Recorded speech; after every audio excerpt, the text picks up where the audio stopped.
শোনো, একটা কথা বলি। আমাদের তো বিয়ে হয়ে গেল, মায়ের তো শরীর খারাপ, তো মায়ের একটু খেয়াল রেখো। ঠিক আছে, রাখবো।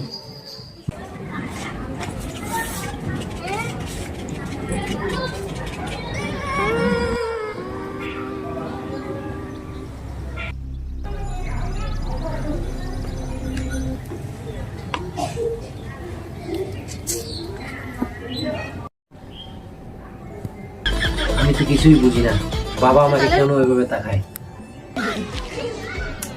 বাবুর মা, তোমার চিকিৎসার জন্য অনেক টাকার প্রয়োজন। আমি অনেক জোগাড় করতে চেষ্টা করলাম, কিন্তু জোগাড় করতে পারলাম না। তো আমি সিদ্ধান্ত নিয়েছি বাবুকে বাইরে পাঠিয়ে দিই। তোমার যেটা ভালো মনে হয় তুমি সেটাই করো। ঠিক আছে, তো আমি যাই, বাবা মার যত্ন নিও। ঠিক আছে।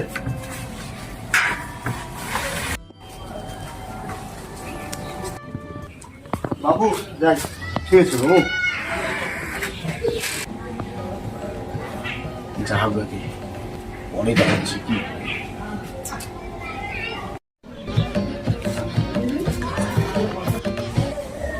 দাঁড়াও, এটা আমার কল, আমি ব্যবহার করব।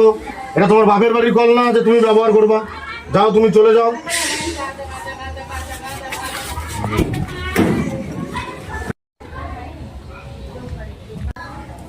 দাঁড়াও, কোথায় যাচ্ছ? এটা তোমার বাবার বাড়ির পায়খানা না, এটা আমি কষ্ট করে বানিয়েছি। তোমার পায়খানা বাথরুমের দরকার থাকলে, কলের দরকার থাকলে তোমার বাবার বাড়ি যাও, এখানে ব্যবহার করা চলবে না। ও তো বাড়িতে নেই, বাবা এত প্রেশার দিচ্ছে। এখন আমি কি করব? না পাচ্ছি বাড়ি যাইতে, না পাচ্ছি কিছু করতে। যাই হোক, বাবার সঙ্গে কথা বলতে হবে। বাবা, তোমার সঙ্গে কিছু কথা আছে। হ্যাঁ বৌমা, বলো। বসো বসো,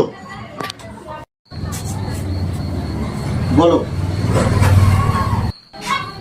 তো বাবা, তুমি আমাকে এত প্রেশার দিচ্ছ কেন? তুমি কি চাও আমাকে খুলে বলো। মানুষ এতটা বোকা নয়, মানুষ এমন কিছু না যে মানুষ কোনো কিছু বোঝে না। তো বাবা বলো, কি করলে তুমি খুশি হবে? তুমি চাইলে সব ঠিক হয়ে যাবে।